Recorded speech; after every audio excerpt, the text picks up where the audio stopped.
ወደ አገራቸው ላይ የሚከሰተው የኋላ ቀርነት በህዝብ ላይ የሚደርሰው በደል በህዝብ ላይ የሚደረሰው ግድያ እንደው በቀላሉ ግድያ አይነት የሌለ ግድያ የሰው ልጅ ተገሎ በአህያ ተጭኖ ከተማ የሚዞርበትን ኢሰብአዊ የሆኑ ነገሮችን የሰው ልጅ በእሳት ተጠብቶ የሚገደልበትን የተለያየ ኢሰብአዊ ድርጊቶች በኢትዮጵያ ላይ የሚከሰተው ኢትዮጵያውያን እዚህ ሆነው እያዩ ዝም ማለታቸው ወይም ዴሞክራሲ ወይም ሰብአዊ መብት ወይም ማንነት የሰው ስብዕና ምን እንደሆነ ያ አልተረዱም ወይ የሚያሰኝ ነው። ከተረዱ ግን ሊቆጩ ይገባል።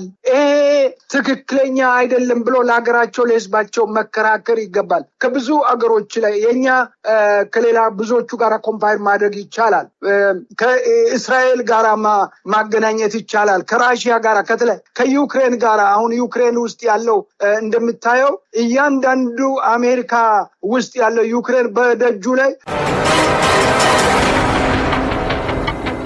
ህዝብን ሁለት ነገር ነው አገርን እየጎዳ ያለው። አንደኛው ህገ መንግስት የተባለው ህገ መንግስት ዜጎች ወደ ውጭ ሀገር ከወጡ በኋላ ዜግነታቸውን በቀየሩ ጊዜ ዜግነት ለመኖር ብሎ ነው። እኔ አሁን ለምሳሌ ኢትዮጵያዊ ተወልጄ ተምሬ ልጅ ወልጄ ትዳር ይዤ ከአሜሪካ ነው የመጣሁት።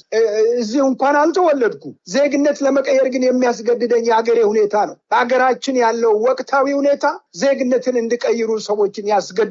ዜግነት መቀየር ማለት የተፈጥሮ ዜግነትን ናቹራል ሲቲዝን እንትናችን የሚከለክል አይደለም። ስለዚህ ምንድነው ሁለት ዜግነት አለው። እኔ ሁለት ዜግነት አለኝ። በመቀየር አሜሪካዊ በመቆየቴ በመኖሬ የአሜሪካ ዜግነት ሊኖረኝ ይገባል። እንደገና ደግሞ የተፈጥሮ ዜግነትን የሚከለክል ነገር የለም። ማንም ሰው የተፈጥሮ ዜግነትን ሊገድብና ሊከለክል አይችልም። ስለዚህ አንዱ ችግሩ ያለው እዚህ ጋር ነው እና ይሄ ለወደፊት አብዮቱ ወደ ግቡ በሚደርስበት ጊዜ ሁሉም ምሁራን በዚህ ላይ ተነጋግረው የኢትዮጵያን የዜግነት ሁኔታ የሚያስተካክሉበት ሁኔታ እንደሚመጣ አልጠራጠርም። ሌላው ቅድም ያነሳሁት አድርባይነት ነው። ምሁራን አድርባይነት በጣም አደገኛ ነው። የምሁራን አድርባይነት ለአብይ ጊዜ መሰጠት የለበትም። በተለይ ትግል ሜዳ ላይ ያለው በትግል ሜዳ ላይ የገቡት የሚገናኙት የሚያዳምጡት አሁን ጽምዶ ያልኩት የጠራዋቸው አካላት የህልውናቸውን ለማዳን ከፈለጉ ያለውን ኃይል በሙሉ ተጠቅመው ይህንን ስርዓት መገርሰስ አለባቸው። ጊዜ ሳይሰጥ ወራት ሳይሰጥ አመትተው ወራት ያለውን ኃይል በሙሉ መጠቀም መቻልና የኢትዮጵያን ህልውና የራሳቸውን ህልውና ማስጠበቅ የኢትዮጵያን ህልውና ማስጠበቅ ነው። ስለዚህ ፋኖና ሌሎች ጽምዶ የሆኑት ወደኋላ የሚጎትታቸው በውስጣቸው ያለው ጥቃቅን ነገሮች ምናምን ወደኋላ የሚስባቸው ነገር ረግጦ ነው ማለፍ ያለባቸው። ተራምዶ ነው መሄድ ያለባቸው። ከፊት ያለውን ተራራ ነው መጋፈጥ ያለባቸው። ህዝባዊ ነው ማድረግ ያለባቸው። ህዝባዊ ትግል ነው መሆን ያለበት። ትግሉ ህዝባዊ እንዲሆን ህዝብን ማነሳሳት፣ ህዝብን ማነቃነቅ፣ ህዝባቸውን ይዞ ወደፊት መጓዝ የሚችሉበትን አንድነት ካላመጡ ጽምዶም ሆነናል የሚሉትም ላይ የህልውናው አደጋ እና አብይ ጤና ይስጥልን የተከበራችሁ የብሬዲዮ ቤተሰቦችና አድማጮች በወቅታዊ ጉዳይ እንድንወያይ እንደወትሮ ሁሉ የአፍሪካ ሰላምና እርቅ ኢንስቲትዩት ዋና ዳይሬክተር የሆኑትን ዶክተር ሸዋፈራው ኩራቱን ጋብዘናል። የአሜሪካ 250ኛ የነጻነት ቀን ዛሬ ይከበራል። በዓሉን ለምታከብሩ ለብሬዲዮ ቤተሰቦችና አድማጮች እንኳን አደረሳችሁ ያል መልካም ምኞታችንን እንገልጻለን። የፕሮግራሙ አዘጋጅ ሀብታሙ አሰፋ ነኝ። እስከ ውይይታችን ፍጻሜ አብራችሁ እንድትቆዩ በአክብሮት ጋብዛለሁ። ጤና ይስጥልን ዶክተር ሸዋፈራው ኩራቱን እንደምሰነበቱ። እንግዲህ እንደ ሰው በህግ ተከብረን የምንኖርበት የአሜሪካ አገር 250ኛ ዓመት የነጻነት ቀን ነው። እንግዲህ እርስዎን ጨምሮ በዓሉን ለሚያከብሩ ለሚያስቡም እንኳን አደረሳችሁ ማለት ፈልጋለሁ። ሙቀቱስ እንዴት አደረጋችሁ? እንኳን በድጋሚ ተገናኘን ዶክተር ሸዋፈራው። አመሰግናለሁ ሀብታሙ። ታንኪዩ። አዎ ሙቀት በጣም ጠንካራ ሙቀት ነው ያለው። በዚህ በዋሽንግተን ኤሪያ ሌሎችም አሜሪካ ግዛቶች ላይ ከባድ ሙቀት እንዳለ ይሰማል። እኛ አይተን ሰምተን የማናውቀው አይተንም የማናውቀው አይነት ሙቀት ነው ያለው። 115 እስከ 110 ድረስ ባለው ሁኔታ ላይ ነው ያለው። እንግዲህ ከውስጥ ወደ ውጭ ወጥቶ ሰው በእግር መራመድ የማይችልበት ደረጃ ላይ የደረሰ ሙቀት ነው ያለው። ሙቀቱ ከባድ ነው እና እንግዲህ የሚቀጥሉት ሳምንታት ውስጥ ምን እንደሚሆኑ አናቅም። እስከ ሳምንቱ የሚቀጥለው ሳምንት ላይ ከባድ እንደሆነ ራዳሩ ያሳየናል እና ይሄ ነው ያለው። በሙቀቱ በኩል ላይ ከባድ ነው። እንግዲህ መጸለይ ነው። ሌላው ያነሳቸው ነጥቦች ላይ ወደኋላ ስመለስ አሜሪካ 250ኛ ዓመቷን በምታከብርበት ጊዜ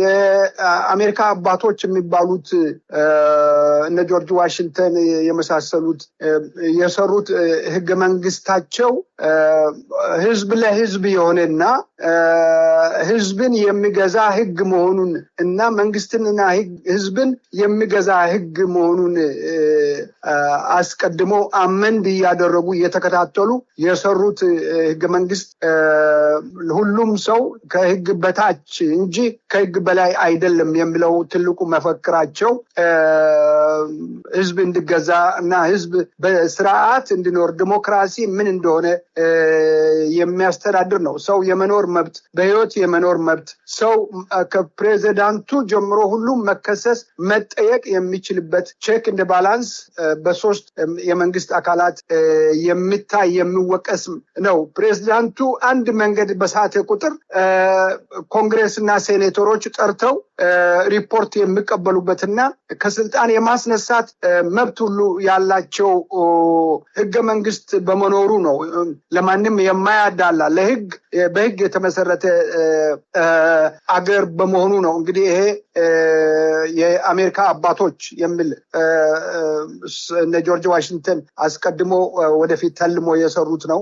በኋላ አመንድ እየተደረገ የመጣ ቢሆንም የተለያየ ማሻሻያ እየተደረገ የመጣ ህግ ቢኖርም ሌላው በዚህ ህግ መሰረት በዚህ አገር ላይ ባለንበት ጊዜ ብዙዎቻችን ኢትዮጵያውያን በዚህ ህግ ተገዝተን ሰላም አግኝተን ወተን ገብተን ልጆቻችን አሳድገን ሰርቶ መግባት ሰርቶ መኖር የመንግስትን ህግና ደንብን መጠበቅ የራሳችን አገር አድርገን የምናይበት ትልቁ መንገድ ሰላም ስላለ ነው፣ ዲሞክራሲ ስላለ ነው። እዚህ ውስጥ ሆነው ብዙ ኢትዮጵያውያን ሀብታሙ እኔ ወደዚህ አገር በመጣበት ጊዜ ኢትዮጵያውያን በጣም ብዙም አይደሉም። በዲቪ በተለያየ መንገድ የመጡ የተወሰኑ ሰዎች ነበሩ። ሁለተኛና የመጀመሪያ ዲቪ ሎተሪ የደረሳቸው ሰዎች ከዛ በኋላ በጣም ብዙዎች ኢትዮጵያውያን መጥተዋል እና እዚህ ሆነው አንድ ሰው መብቱን ይጠይቃል። ኢትዮጵያዊም ቢሆን መብቱን ይጠይቃል። ለምሳሌ ታክስ ማሰራት መብቱ ነው። ስራ መስራት መብቱ ነው፣ ግዴታው ነው። እንደዚህ ወጥቶ ልጆቹን ማስተማር፣ በሰላም ሄዶ መመለስ፣ እንደ ሀገሬው ሰው መሆን መብቱ ነው። የዛ የተለያየ መብቶቹን ይጠይቃል፣ ያገኛል።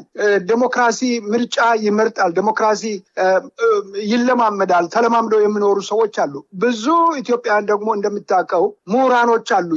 በተለያየ ዩኒቨርሲቲ የሚያስተምሩት፣ በተለያየ ዩኒቨርሲቲ የተማሩት ልጆቻቸው እዚህ አገር የተመረቁ እና በጣም ብዙ እድገት አግኝተዋል። ኢትዮጵያውያን እዚህ አገር ላይ ፖቴንሻላቸው በጣም ጨምሯል እና ነገር ግን እዚህ ሆነው ወደ አገራቸው ላይ የሚከሰተው የኋላ ቀርነት፣ በህዝብ ላይ የሚደርሰው በደል፣ በህዝብ ላይ የሚደረሰው ግድያ፣ እንደው በቀላሉ ግድያ አይነት የሌለ ግድያ፣ የሰው ልጅ ተገሎ በአህያ ተጭኖ ከተማ የሚዞርበትን ኢሰብአዊ የሆኑ ነገሮችን፣ የሰው ልጅ በእሳት ተጠብቶ የሚገደልበትን የተለያየ ኢሰብአዊ ድርጊቶች በኢትዮጵያ ላይ የሚከሰተው ኢትዮጵያውያን እዚህ ሆነው እያዩ ዝም ማለታቸው ወይም ዲሞክራሲ ወይም ሰብአዊ መብት ወይም ማንነት የሰው ስብዕና ምን እንደሆነ ያ አልተረዱም ወይ የሚያሰኝ ነው። ከተረዱ ግን ሊቆጩ ይገባል። ይሄ ትክክለኛ አይደለም ብሎ ለሀገራቸው ለህዝባቸው መከራከር ይገባል። ከብዙ አገሮች ላይ የኛ ከሌላ ብዙዎቹ ጋር ኮምፓይር ማድረግ ይቻላል። ከእስራኤል ጋር ማገናኘት ይቻላል። ከራሽያ ጋር ከዩክሬን ጋር አሁን ዩክሬን ውስጥ ያለው እንደምታየው እያንዳንዱ አሜሪካ ውስጥ ያለው ዩክሬን በደጁ ላይ ስለ ዩክሬን ሳይን አስቀምጧል። ዩክሬን ላይ የሚደረገው ጦርነት ዩክሬንን እንዴት እንደሚጎዳ ያንን ያዩ አሜሪካኖቹ ደግሞ የነሱን ተከትሎ ሳይናቸው በዩክሬን ላይ የሚደርሰው ጦርነት ኢፍትሃዊ ነው ይቁም የሚል ሳይኖቹን በራሳቸው ቤት በደጃቸው ላይ ያስቀምጣሉ። የፍልስጤናውያን እንደዚሁ ነው። ስለዚህ ምንድነው የኛ ምንነካው ዴሞክራሲ ሰብአዊ መብት ስጣስ አገር ስጠፋ ለምንድነው ውጭ አገር ያለው ወንድሞቻችን እህቶቻችን ልጆቻችን የተማሩት እዚህ አገር ላይ ብዙዎች PhD ሰርተው አግኝቷል። እዚህ ተወልዶ ያደጉ ልጆች እነዚህ አገራቸው አይደለም ወይ? ለምንድነው የማያዩት የሚለው ግራ የሚያጋባ ነው። ሀብታሙ ለምን እንደዚህ ዝም እንደምሉ አላውቅም። ሌላው ምሁራኑ ክፍል ደግሞ አድርባይነት ነው በጣም የሚታየኝ።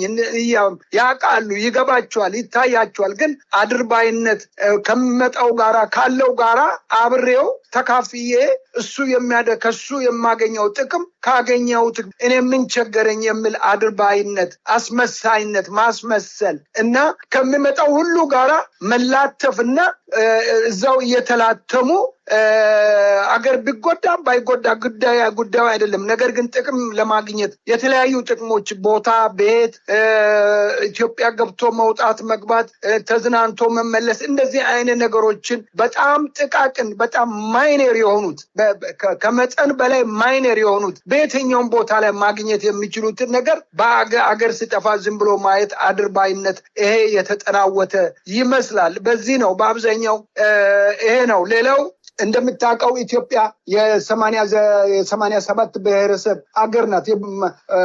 መልቲ ካልቸራል መልቲ ኤትኒክ ያለብን አገር ሰዎች ነን። ስለዚህ አንደኛው ክልል ወይም አሁን በክልል አጠራር ተከልሎ ባለበት የብሔር ፖለቲካ ከገባ በኋላ እኔን አይነካኝም፣ የኔን ብሔር አይነካም፣ እኔ ጋር አይመጣም፣ ይሄኛው ነው የሚያጠቃው፣ የኛው ነው የሚጠቃው እንጂ እኔ ጋር አይመጣም የሚል የማይታወቅ ጭፍን አመለካከት ዞሮ የሱንም የዛንም ብሔረሰብ የማያልፍ የሚነካ የሚያጠፋ መጨረሻ ላይ የሚያሳዝን ሁኔታ ይፈጠራል የሚለውን ያለ መገመት ነው። ይሄ ነው አሁን እየሆነ ያለውና ሁሉንም ነው። እኔ አንድ በጣም አስረግጬ መናገር የሚፈልገው ደቡብ ላይ መጀመሪያ አብይ አህመድ ስልጣን ላይ ከወጣ በኋላ መጀመሪያ ደቡብ ላይ የተደረገው ድርጊት ለዚህ ትልቅ ማሳያ ነው። ለምሳሌ ወላይታና ሲዳማ እንድጣሉ እንዲጋደሉ ነው የተደረገው። እንደገና ደግሞ ደቡብ የሚባለው አብሮ ስላለ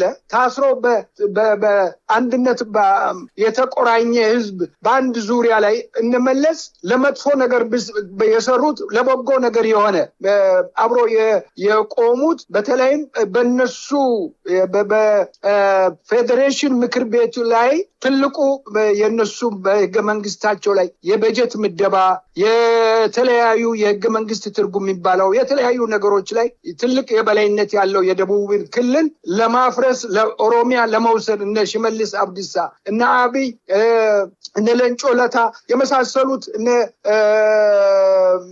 አምባሳደር ግርማ ብሩ እንደዚህ አይነቶቹ ውስጡን የሚያውቁት ባደረጉት ሸረብ እንዲፈርስ ተደርጎ መጀመሪያ ለዛ መፍረስ ምክንያት የሆነው እንደሆነ የተፈለገው ወላይታና ሲዳማን ማጣላት ማጋደል ነበር። ከዚህ የተነሳ ወላይታ ዛሬ አማራ እንደሚገደል ወላይታ የተፈለገ ነበር የሚገደል የነበረው። ወላይታዎቹ እኮ አልቋል። ብዙ ወላይታዎቹ ተፈጅቷል። ያኔ ማንም ዝም ብሎ ነው የታየው። እንደ ቀልድ ነው የታየው። በዚያን ጊዜ ጨለማ ነበር ለደቡብ በዛ በኋላ በተኑት። ደቡብ ተበተነ። ደቡብ ከተበተነ በኋላ ሚሽናቸው ኮምፕሊሽት አድርጓል። ስለዚህ ወዴት ነው አሁን የዞሩት? ወደ አማራ ነው የዞሩት። አማራን ማጥፋት፣ ትግሬንና አማራን ማለያየት፣ አማራን ማጥፋት፣ አማራ ሪዚስት እንዳያደርግ አማራን መፍጀት። በዚህ አይነት ሁኔታ ነው የመጣው። ይሄ ምንድነው? ሴራ ነው። ይሄ እየተደረገ እኔ ጋር አይደርስም የሚሉ የተለያዩ ኤትኒክስ ግሩፖች አሉ። በዚህ አይነት በተለይ አሁን ባረሷቸው ነጥቦች ላይ የተሳሰሩ ናቸውና ይሄ ነው ችግሩን የፈጠረው። የኤትኒክ ፖለቲክስ ነው ሀብታሙ። ይሄ ነው ለማለት የፈለኩት። ከልብ አመሰግናለሁ። ሌላው እንግዲህ የአሜሪካን የነጻነት ቀን ስናይ እንግዲህ ከመላው ዓለም ተሰባስበው የመጡ እዚህ ዜግነት ያገኙም በህግ እንዲኖሩ የተፈቀደላቸውም ሌላው ቀርቶ ህገወጥ የተባሉ ሳይቀር ባለው የህግ መስመር ውስጥ መብታቸውን ለማስከበር ሲያደርጉት የነበረው የኢሚግሬሽን ዘመቻውን ተከትሎ በህግ ፊት መንግስትን እስከ መክሰስ የሚችሉትን እስከ ማድረግና እዚህ ለመቆየት የሚያደርጉት ጥረት አለና በተቃራኒው ኢትዮጵያ እንግዲህ ከ3000 ዓመት በላይ ታሪክ አላት። ነገር ግን ኢትዮጵያን ዛሬም ኢትዮጵያ የሚባለው ዜግነት በህግ እውቅና የለውም። የብሔር ብሔረሰቦች ናቸው በህግ እውቅና ያላቸው። ከብሔሩ ከክልሉ ውጪ ደግሞ መጤ ባይተዋር ስደተኛ የሆነበት ሀገር ነውና ይሄንን ስርዓት ደግፈው ዛሬም እዚህ አሜሪካ ውስጥ እየኖሩ ይሄንን ስርዓት ደግፈው በአንድ በኩል ግፍን በዝምታ መተባበር ከግፈኛ የሚለይ ተግባር አይደለም። ነገር ግን ደግሞ እዚህ ሀገር ብዙ ዓመት ኖረዋል።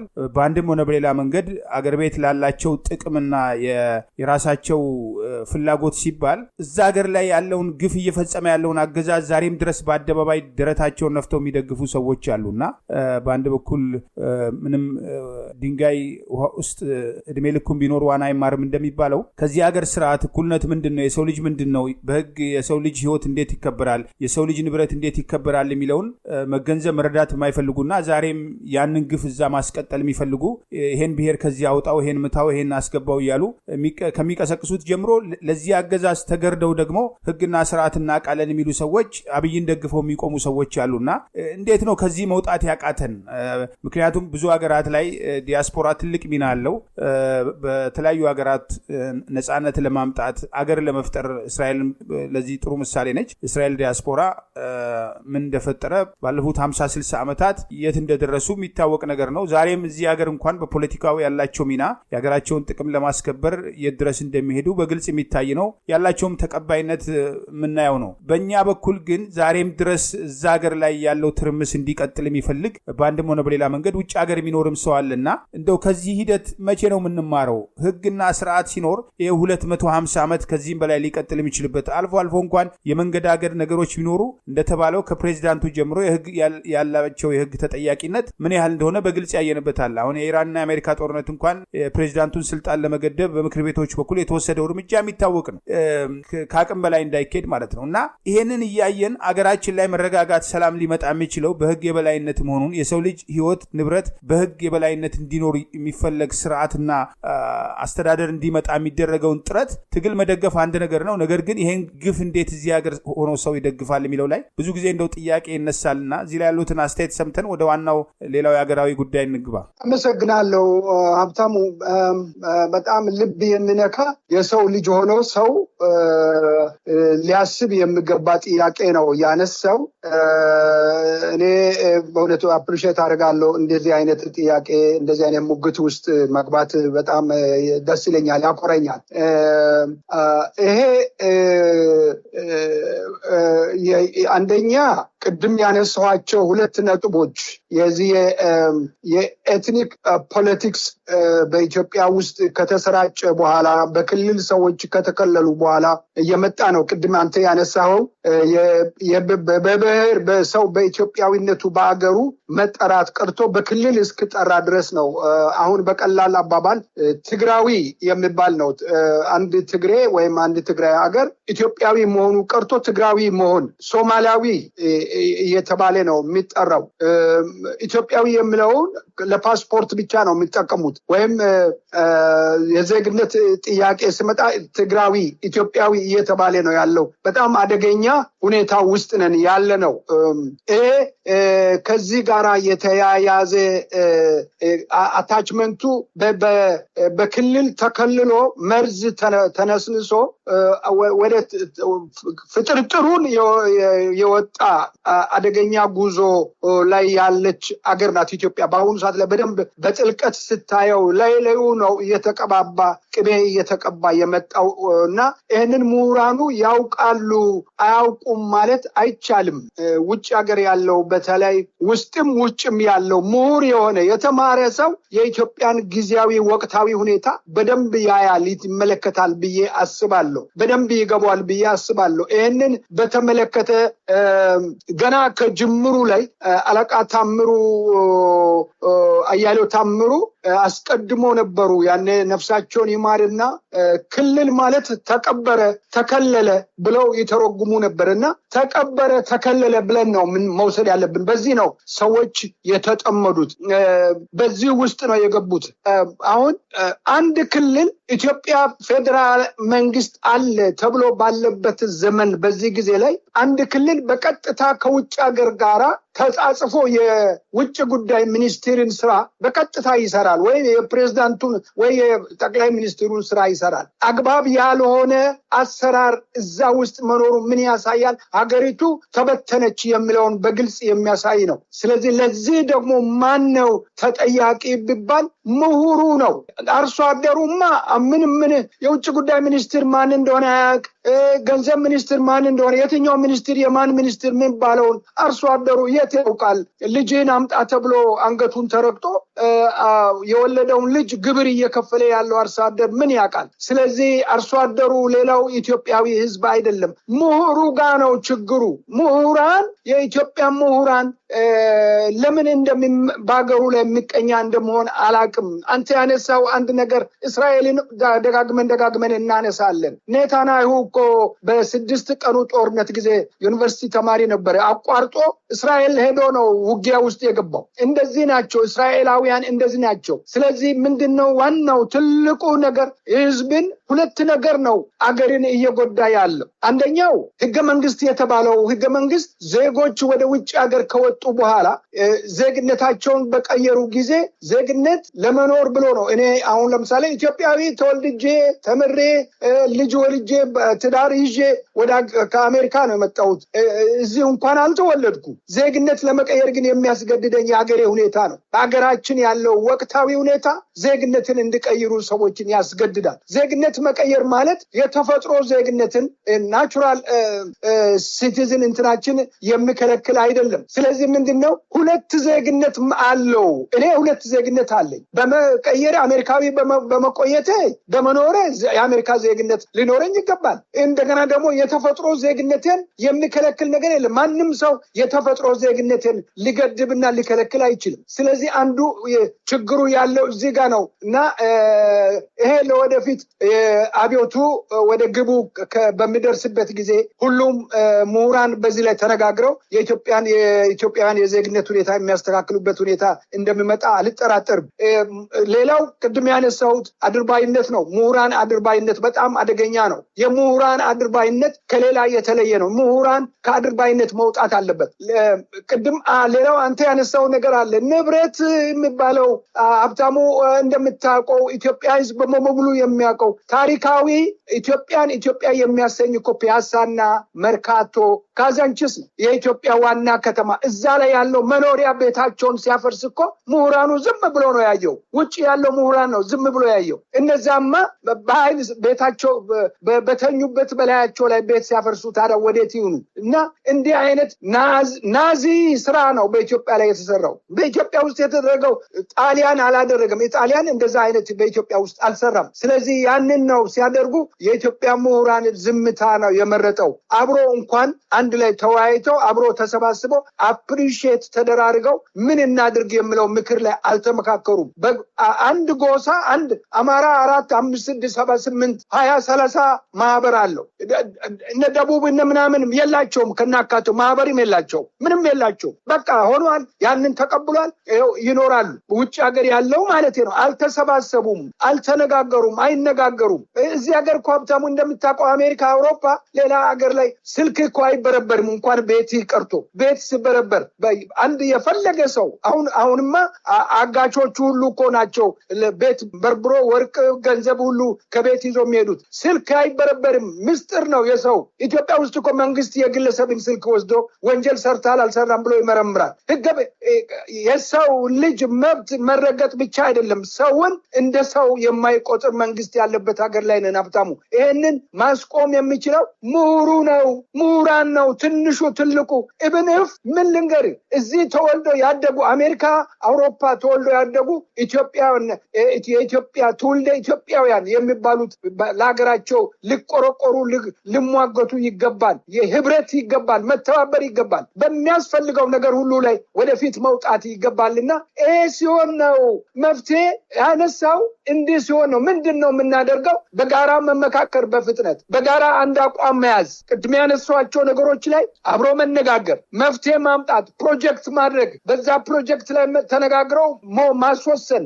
የዓለም መንግስታትን ዛሬ ኢትዮጵያውያን እኮ ዝም ብለው ሌሎች ናቸው የኢትዮጵያን ጉዳይ የሱዳንን ጉዳይ እየተሟገቱት ያሉት እና የሌላ ሀገር ሰው እየተሟገተ ነው ያለው። እንዲያውም ኢትዮጵያውያን ምሁራን ምን እንደሚፈልጉ አሁን የምሰማው አሜሪካ መንግስት ስለ ኢትዮጵያ ምን ያደርጋል፣ ምን ያስባል የሚለው ነው። እሱ ምን ያስባል? እሱ ሳያስብ፣ እሱ ሳይነቃነቅ፣ እሱ ፕሮጀክት ሳያደርግ፣ እሱ አብሮ መቆም አፕሮች ማድረግ፣ ወንድሙን ማሰባስቦ ኑ ወንድሞቼ እንመካከር ሀገራችን አደጋ ላይ ናት ማለት ሳይችል ሲቀር ይሄ ነው ችግሩና ወደዚህ ነው መምጣት ያለብን። ወደዚህ ወደ አንድነቱ ኢትዮጵያዊነት ውጪ ያሉት ኢትዮጵያዊነትን ማጠናከር ማምጣት ከቻሉ የሚቀጥለው ጉዳይ የአብይና የብልጽግና ጉዳይ በጣም ቀላል ነው፣ ሽሮ ነው በለው። ታንኪዩ ከልብ አመሰግናለሁ ዶክተር ሺዋፍራው ኩራቱ። ሌላው እንግዲህ ዛሬ በአንድ ወታደራዊ ስነስርዓት ምርቃት ላይ የሰለጠኑ መኮንኖች መረቁ በተባለበት መድረክ ላይ የቀድሞ ምርኮኛና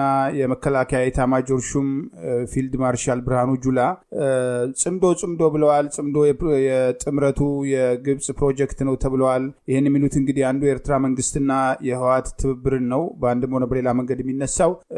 ሲፈልጋቸውም ፋኖ ከነዚህ ኃይሎች ጋርም ከኤርትራም ከትግራይም ጋር ተባብረዋል የሚል ክስ አለ። ከኦነግ ጋርም ተባብረዋል የሚል ሰሞኑን በኦሮሚያ ክልል ባለስልጣናት በኩልም እየተነገረ ነው። እንዲህ ባሉት ሁኔታ ውስጥ በተለይ እንግዲህ ትግራይ ላይ የነበረውን ጦርነት ተከትሎ የኤርትራ መንግስትን የኤርትራ ሰራዊትን በተመለከተ መቼም አመስግነው የማይጠግቡት እና አብይ አህመድ አሁን ደግሞ የብሔራዊ ግዛት ተቆርቋሪ የኢትዮጵያ አንድነት ተቆርቋሪ ሆነው ለመቅረብ እየሞከሩ ነውና በተጨባጭ ኢትዮጵያን እያፈረሰ ያለ ኃይል ነው ባንክ እየተናገሩ ነው።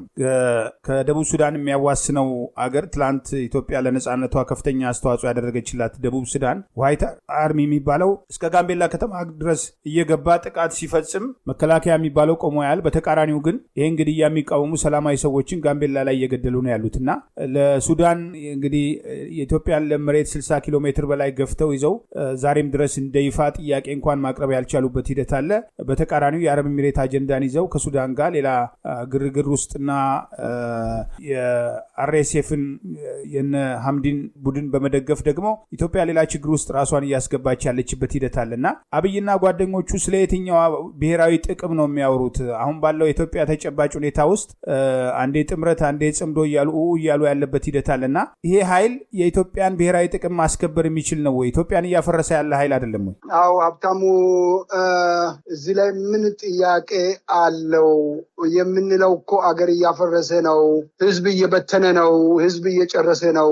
የህዝብ ልጆችን ወንድማማቾችን ህፃናትን ወታደር አድርገው ወታደር እንደሆኑ በጉልበት በአፈሳ በጉልበት በኮታ የሰው ልጅ ግብር እያስከፈለ እየወሰደ እያስቆረጠ እጅ እግር እየተቆረጡ ወደ ቤት መጥተው አካላቸው የጎደለው ወጣት የወላጆቹ ጡረተኛ ሆነው የቀኑ ጨልሞባቸው ሰርቶ መኖር የማይችሉበት ደረጃ ላይ የደረሱት በብዙ መቶ ሺህ የሚቆጠሩ ናቸው። ይህንን ነው የሚያስደርገው። ይሄ ሁሉ ወጣት የሚሞተው ለአብይ እና ለብልጽግና ህይወት የነሱን ህይወት ለመገንባት እነሱ ብዝበዛ የአገር ብዝበዛ አገርን አፍኖ እና ገለው በትኖ እንዲኖሩ ለነሱ ሀብት ማከማቻ ማሸሻ እንዲመቻቸው ነው ይሄ የሚሆነውና ጽምዶ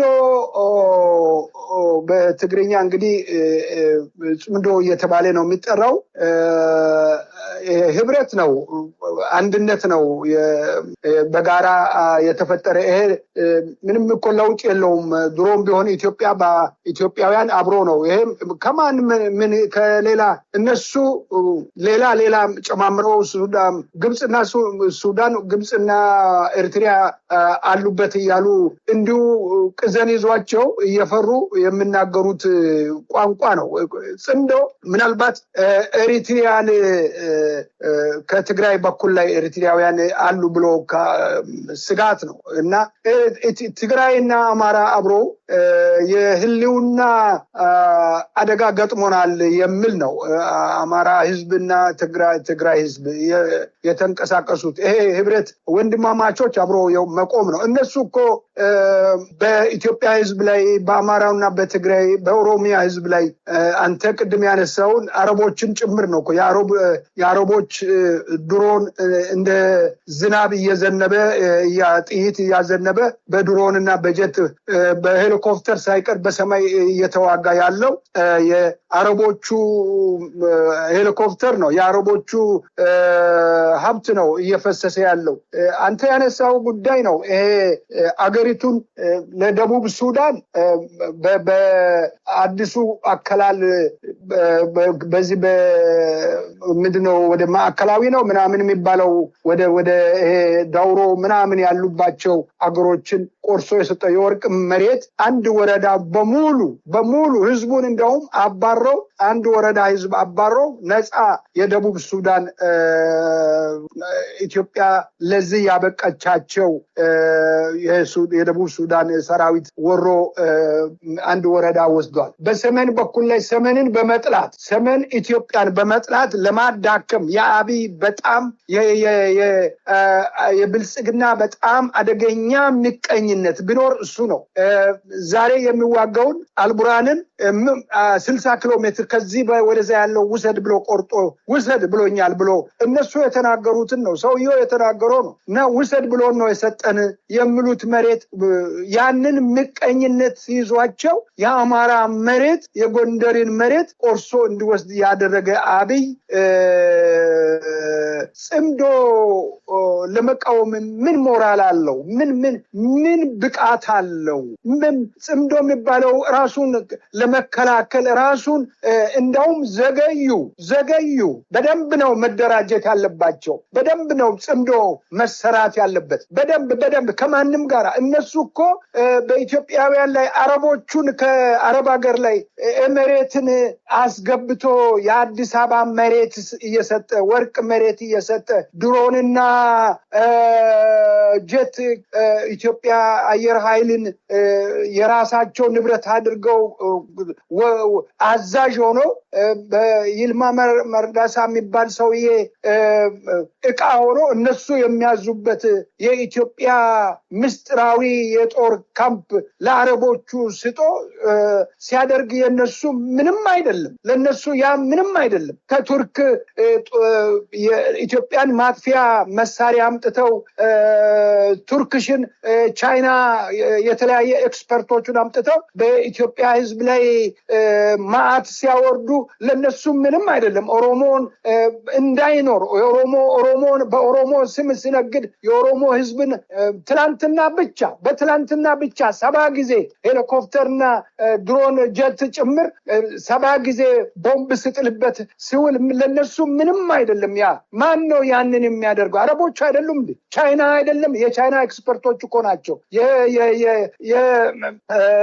የተለያዩ አገር የቱርክሾቹ እኮ ናቸው አስተኳሾቹ። ይህን ሲያደርግ ለነሱ ምንም ማለት አይደለም። ግን ትግራይና አማራ አብረው ሲቆሙ ጽምዶ ነው ብሎ ሌትና ቀን እንደ ዘፈን ለመናገር ምን አስደነገጣቸው? ስለዚህ እንደውም ደግ አደረጉ። እንደውም ወደኋላ ቀሩ።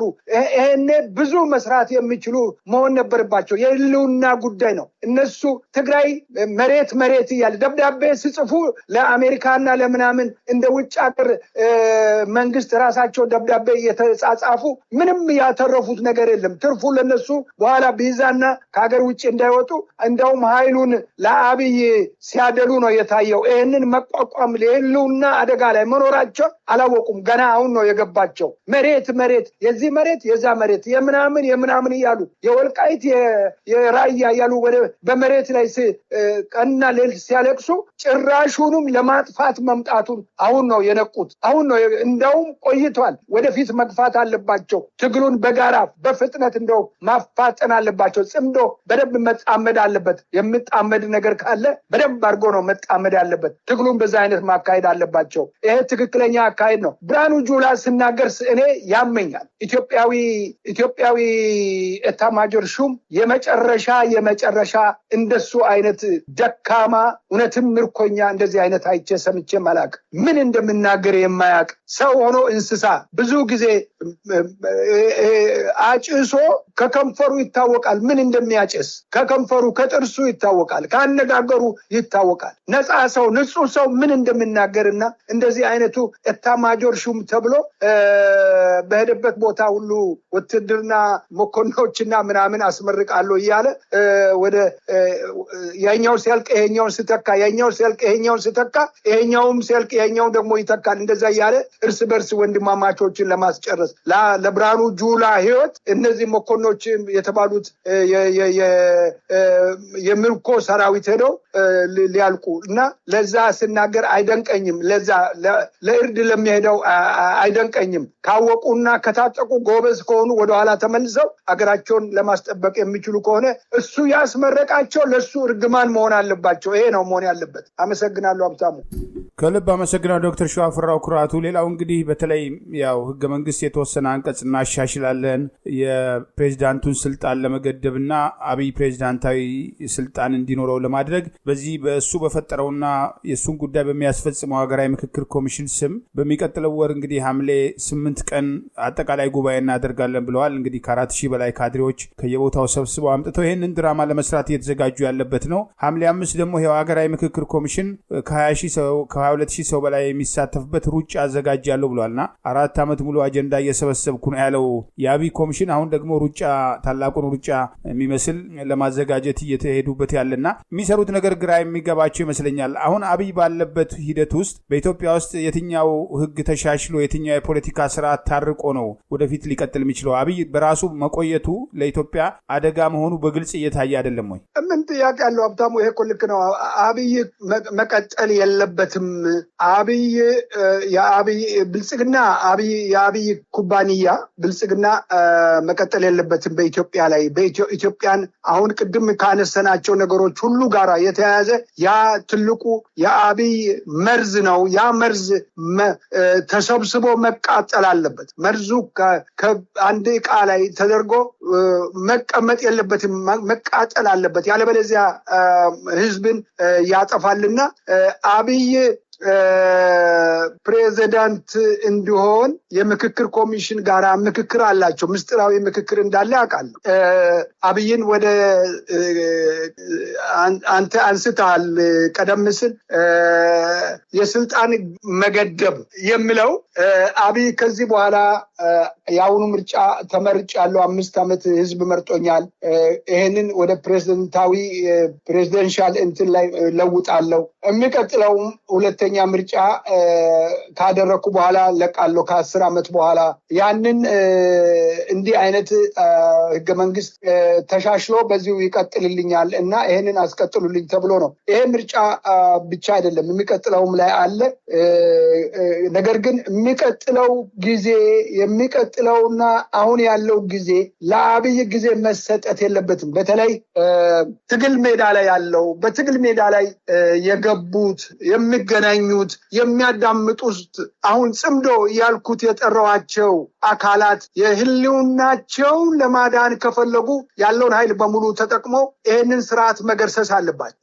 ጊዜ ሳይሰጥ ወራት ሳይሰጥ አመትተው ወራት ያለውን ኃይል በሙሉ መጠቀም መቻልና የኢትዮጵያን ህልውና የራሳቸውን ህልውና ማስጠበቅ የኢትዮጵያን ህልውና ማስጠበቅ ነው ስለዚህ ፋኖና ሌሎች ጽምዶ የሆኑ ወደ ኋላ የሚጎትታቸው በውስጣቸው ያለው ጥቃቅን ነገሮች ምናምን ወደ ኋላ የሚስባቸው ነገር ረግጦ ነው ማለፍ ያለባቸው ተራምዶ ነው መሄድ ያለባቸው ከፊት ያለውን ተራራ ነው መጋፈጥ ያለባቸው ህዝባዊ ነው ማድረግ ያለባቸው ህዝባዊ ትግል ነው መሆን ያለበት ትግሉ ህዝባዊ እንዲሆን ህዝብን ማነሳሳት ህዝብን ማነቃነቅ ህዝባቸውን ይዘው ወደፊት መጓዝ የሚችሉበትን አንድነት ካላመጡ ጽምዶም ሆነናል የሚሉትም ላይ የህልውናው አደጋ እና አብይ አደገኛ ሁኔታ ይፈጠራል በቀላሉ ያንን ማኮላሸት መቻል አለባቸው። ለታላቅ ሩጫ ምክክር ኮሚሽን የሰላም ሩጫ ስፖርት ኮሚሽንም ሆኗል ማለት ነው። እኔ የሚገርመኝ ነገር እሱ ነው። ወደ ስፖርት ኮሚሽነትም ተለውጧል። ገደብ የሌለሽ ሁኔታ ነው። ይሄ ነገሮቹን ማዘናጋት ነው። አላማቸው ምን እንደሆነ ህዝቡ የተረዳውን ህዝብ ይሄንን የማስቀየስ ሁኔታ ነው። ይሄ ደግሞ መቀየስ ነው። የሚሮጠውም ካድሬ ነው። እነሱ ካሯሯጡትም የሚሮጠው ካድሬ ነው እና አብይም ከፊት እንደ መሮጥ አይነት ነገር ያደርጋቸዋል። ያንን ለማሳየት ነው። ይሄ የኢትዮጵያ ውስጥ ከየት አምጥተው ሰላም እንደሚያመጡ እንዴት ሰላም ሊመጣ እንደሚችል በምንኛው ቋንቋ ነው ሰላም እንዲሁ ዝም ብሎ ሰላም የሚመጣ መሰላቸው እንዴ? አይደለም። ስለ ሰላም ሰው በሰላም ቢኖር ደስተውን አይችልም። ሰው ሰላም ጠምቶታል። ሰላም አጥቷል። ወጥቶ መግባት አቅቶኛል የሚል ህዝብ ነው። በልተን ማደር አቅቶናል የሚል ህዝብ ነው። ሰላም ስላጣ ነው እንዳይኖር ሰላም እንዳይኖር በልቶ እንዳያድር ወጥቶ እንዳይገባ መንገዱን የዘጉት እነሱ ናቸው። እነዚህ ደግሞ ምክክር ኮሚሽን ነን ብሎ ቅድም አንተ ያነሳ ለ4 ዓመት አጀንዳ ሰብሳቢዎች ነን አሉ። አጀንዳ የሰበሰቡት ደግሞ 8 ነጥብ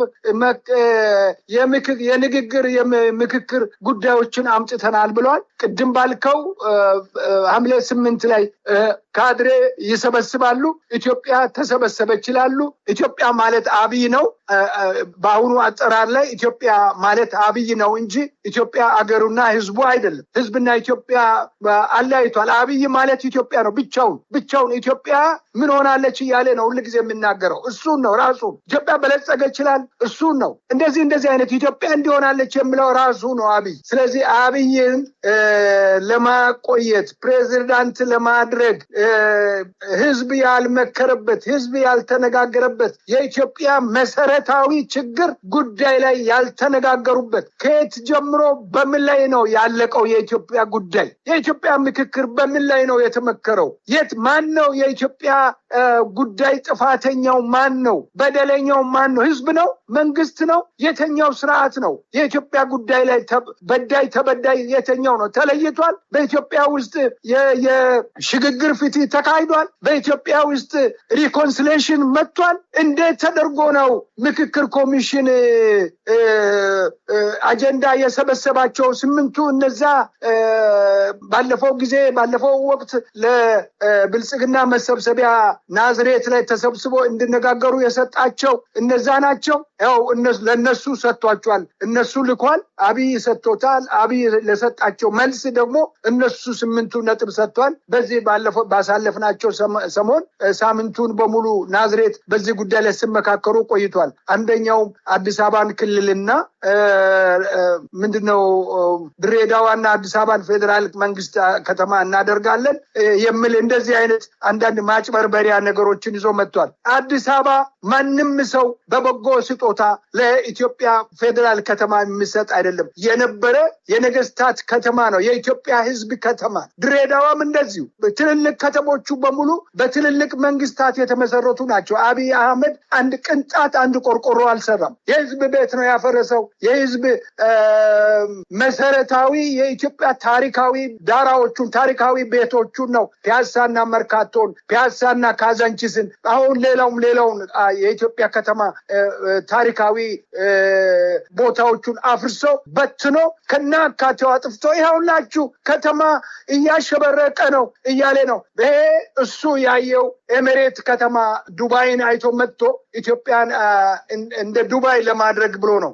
ኢትዮጵያ ከተማ እንደ ዱባይ መሆን አይችልም። በተፈጥሮ ሊሆን አይችልም። ዱባይ ቃጠሎ ነው፣ ለም አይደለም። ኢትዮጵያ ለም ነው። ሳሯ ምኗ ለም ነው። ለኢትዮጵያ ታሪካዊ ቦታዎቹን አፍርሷል፣ በትኗል።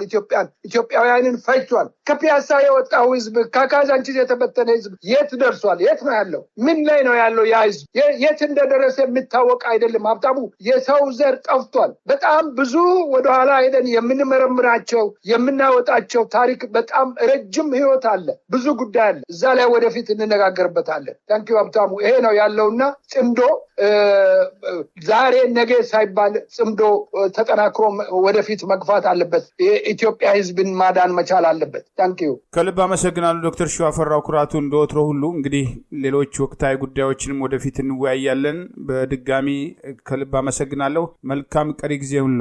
እጅግ አመሰግናለሁ ሀብታሙ ስለተሰጠኝ እድል። አሜን። ክቡራን የህብር ሬዲዮ ቤተሰቦችና አድማጮች ስታደምጡ ለቆያችሁ ምስጋናችን ይድረሳችሁ። የህብር ሬዲዮ ኦፊሻል ዩቲዩብ ቻናላችንን ሰብስክራይብ ያላደረጋችሁ ሰብስክራይብ በማድረግ በተጨማሪም የደውል ምልክቱን በመጫን የህብር ሬዲዮ ቤተሰብ እንድትቀላቀሉ በአክብሮት እንጋብዛለን። እንደወትሮ ሁሉ የህብር ሬዲዮ ቤተሰቦች ፕሮግራሞቻችንን ላይክ በማድረግ ሼር በማድረግ አስተያየቶቻችሁን በመስጠት አብሮነታችሁን እንድትገልጹ በአክብሮት እንጠይቃለን። በድጋሚ እናመሰግናለን። ጤና ይስጥልን። ቸር እንቆይ።